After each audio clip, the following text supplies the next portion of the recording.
Hi, my name is Linda Pitsoulis, and I'm here in Tucker, Georgia, on the Gwinnett side. That plays a role. But I'm here in celebration of the 30-year anniversary of the Americans with Disabilities Act. Isn't that awesome?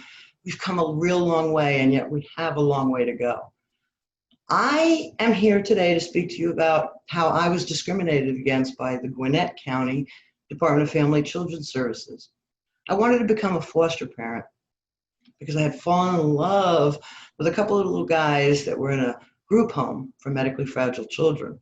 By the time I got denied, the older boy had gone home to his parents, but the little one was stuck in the group home without his brother. And the group home was going to move, and he was going to be stuck in the new group home without me because they weren't taking as many volunteers with them. So here this little kid was going to be going through a lot of changes and a lot of losses. And I really wanted to help transition him from a group home to a residential home, and then ultimately, if he did have to go back home to his parents, to help transition him back to his parents. He's autistic, so I wanted to put him on a gluten-free and lactose-free diet to see if that would help. Unfortunately, I got denied. The application process, I'm going to backtrack a little bit. I had applied, went through a good 6 months of all kinds of things, rearranged my house, set up bedrooms, did all, you have to jump hoops when you're going to take care of children that don't belong to you.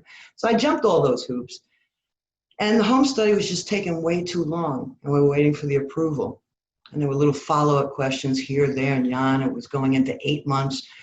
Until finally they called me in because I was pushing, come on, time is of the essence here.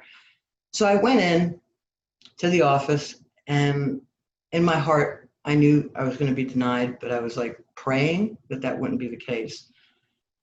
But yes, they were denying me. There were a whole bunch of people in there, and they said they were denying me because I'm disabled, that as long as a doctor deemed me incapable of taking care of myself, how can they entrust the care of their children with me?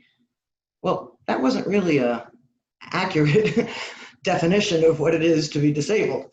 And I tried to explain that, and that they weren't listening to me.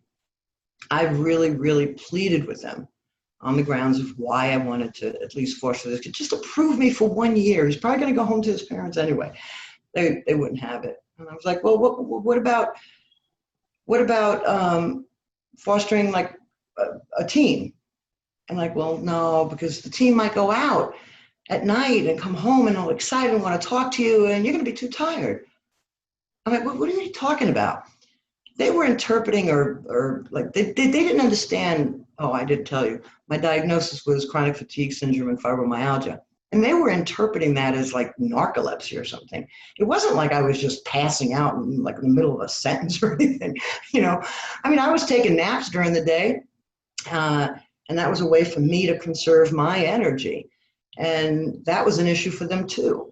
I says, but I'm willing to pay for the kid to go to daycare during my naps. And they're like, well, I was like, you pay for foster parents who are working to put their kids in daycare. I'm willing to pay for it myself. Well, what's the deal here? No matter what I said, it didn't fly. And, I didn't know about this until later, after I filed a complaint with the Office of Civil Rights. But they didn't do something called an individual assessment, an individualized assessment. And that would have been and entailed a lot more specific information that they would look for instead of just come up with generalizations. The generalizations were left and right.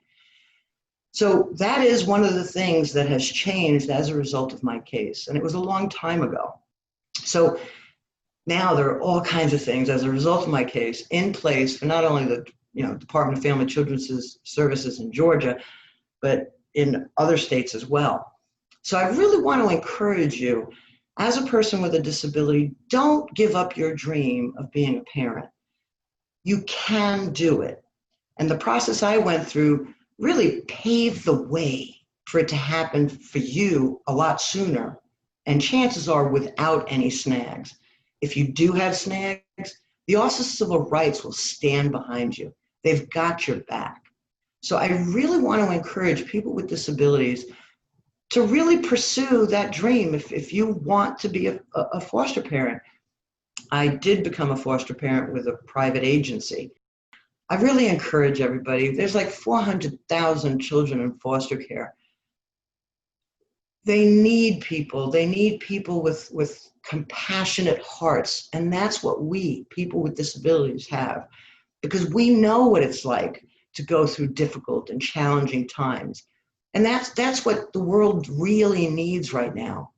More people to open their hearts, open their minds, put themselves in other people's shoes, and recognize the needs are legitimate. And it's just a matter of coming up with a compromise. And that's what the Office of Civil Rights has done on our behalf with the Americans with Disabilities Act and supporting us.